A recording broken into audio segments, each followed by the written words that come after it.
You are telling to repeat. No, don't worry. I'll repeat next week. Anyway, I'll bring some patients or some live a normal person. You can auscultate and I'll explain once again. Don't worry. So today's topic is only acute rheumatic fever and rheumatic heart disease theory part. You read today acute rheumatic fever and rheumatic heart disease and different valve lesions, mitral stenosis, mitral regurgitation, pulmonary stenosis, aortic stenosis, regurgitation. You'll understand it's very easy. Only thing is we don't focus, we don't try to understand. I think we'll close here. Any couple of questions we'll take. Sir, during Yes. During acute rheumatic fever, we get only cardiac involvement or the valvular involvement also? As I told you, acute rheumatic fever can involve pericardium, myocardium, endocardium. If pericardium alone is involved, you get pericarditis, rheumatic pericarditis. If myocardium is involved, you get heart failure or arrhythmias. If endocardium is involved, that is the valves. If endocardium is involved, you get valvular lesions. Most commonly, it is acute MR. Acute MR is the commonest lesion in acute rheumatic. He is asking the question of acute rheumatic fever. Only that during that time, acute rheumatic fever. But what we spoke about is rheumatic heart disease, which occurs after 15, 20, 30 years. So during acute rheumatic fever, during childhood, common valvular lesion is your mitral regurgitation. Chorea clinically, how it will present? Chorea is abnormal, non-rhythmic, violent, irregular movements like the Saint Vitus dance. You can watch the, you can see on the net, you can see chorea practically. You can see, I have a couple of videos, but I'll try to show later.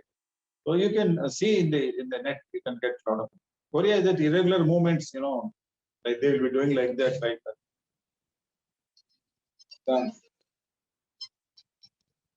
So can it involve all three? Yes, it can. It can. What is the treatment of late stage, that is heart involvement? Yeah, that's a good question.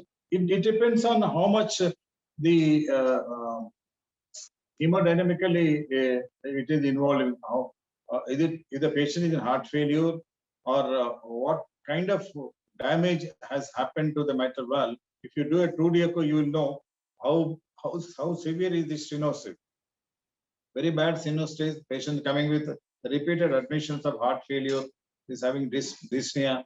You have to do mitral valve replacement or mitral balloon valvotomy. We put percutaneous, we send the balloon to the mitral valve and just inflate the balloon, making the valve orifice bigger. That is the less invasive procedure.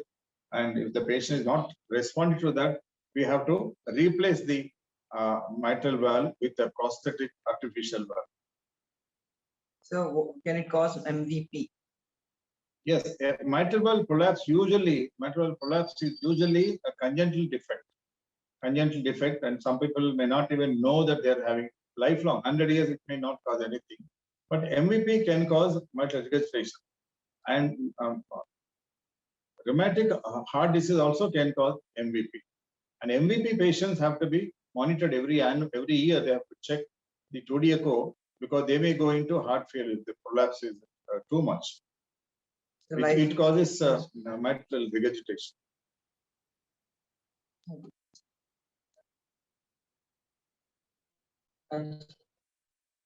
So day before yesterday, you asked me to remind about diuretics in rapid reduction of BP. Yeah, somebody was asking when we were talking about hypertension. Hypertension, when somebody comes to you, to your office emergency with high blood pressure, say to 200, 220, accelerated hypertension or malignant hypertension.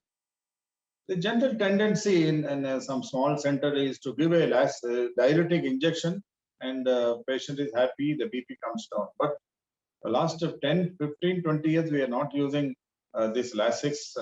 Diuretic should not be given because we have seen sudden hypotension in these patients, and sudden hypertension will cause acute MI or even subsequent hemorrhage. So therefore, to reduce the BPs in acute setting, we should not reduce it drastically with the diuretic. Right? Diuretics is not the drug of choice. So will there be any ECG changes? If yes, what? Where? In our RHD. See, ECG changes depend on your involvement of the heart. If there is a left atrium enlargement, you will see left atrium enlargement changes. If there is a right ventricle enlargement, you see right ventricle enlargement changes. And chamber enlargement changes can be seen. Otherwise, you may see if the mitral stenosis is complicating with atrial fibrillation, that you may pick up on ECG. Thanks.